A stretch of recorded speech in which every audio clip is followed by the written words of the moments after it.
I'm Paulina Leiser, producer of Focus Today. Thank you for watching this video, and make sure to check our other videos at theDove.us.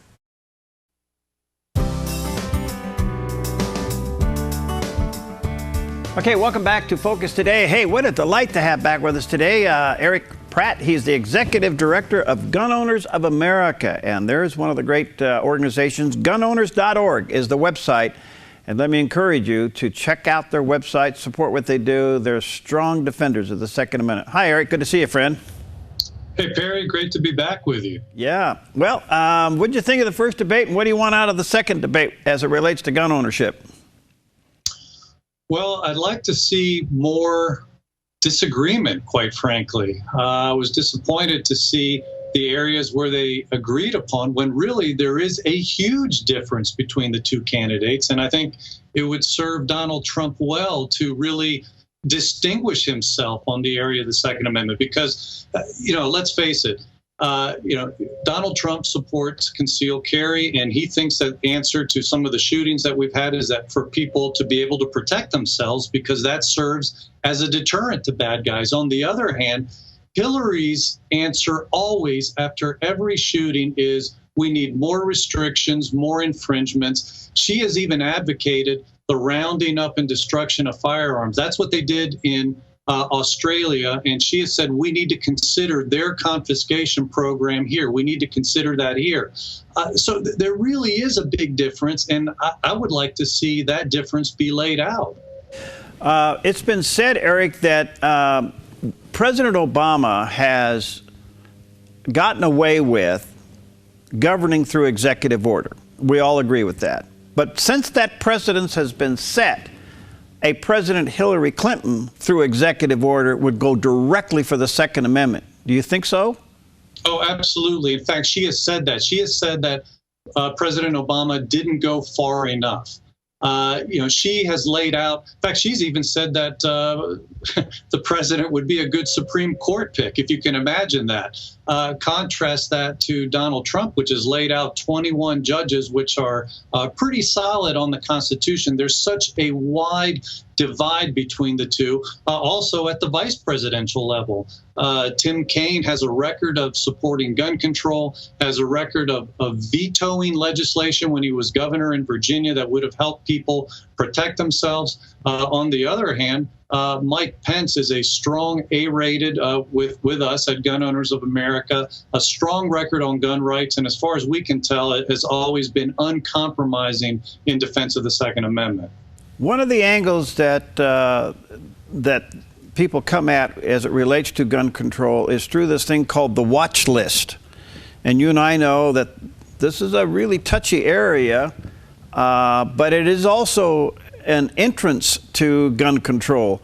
How do you manage the sensitivity of the watch list?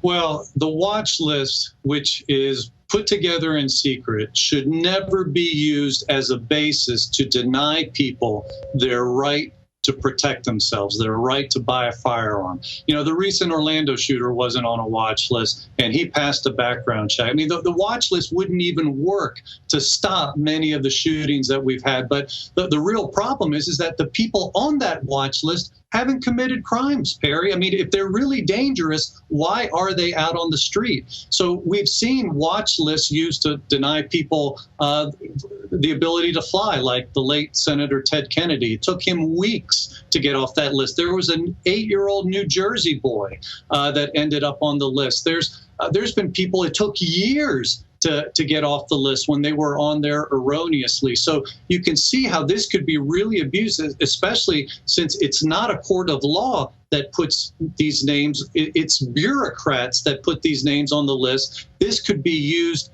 to deny thousands, millions of people their constitutionally protected right to protect themselves. Nobody should lose their Second Amendment protected rights without being convicted in the court of law of committing some heinous offense. Otherwise, people should be able to protect themselves.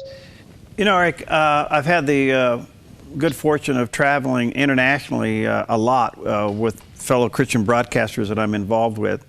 And when this subject of Second Amendment comes up, I can tell you these people that are in socialized country, they just don't get it. They think, why are you guys so fascinated with guns? What would be your response? Well, I would put out to them, look, it's not working in other countries. Look at France, which has far more gun control than we do. You cannot conceal carry in France. You have to go through rigorous, strenuous, not only background checks, but psychological examinations. You have to qualify on a range. And yet, look, last year, more people died in mass shootings in France than in all the years in the United States under Obama's presidency in mass shootings. So in 1 year, they eclipsed us for all the mass shootings that we've had in 7 or 8 years. Not to mention that, Kim Kardashian last week was robbed at gunpoint. Their laws are not stopping bad guys from getting guns.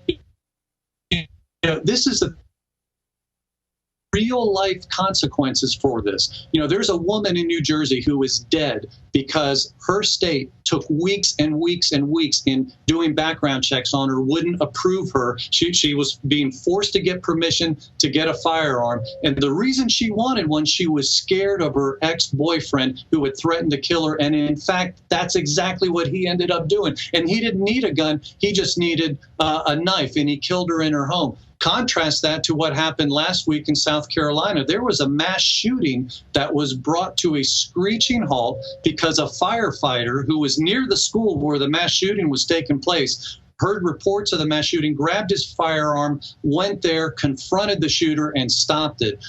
We see this quite often where these mass shootings in this country have been, or attempted mass shootings have been brought to a screeching halt. They're not reported as such in the media. That's the tragedy.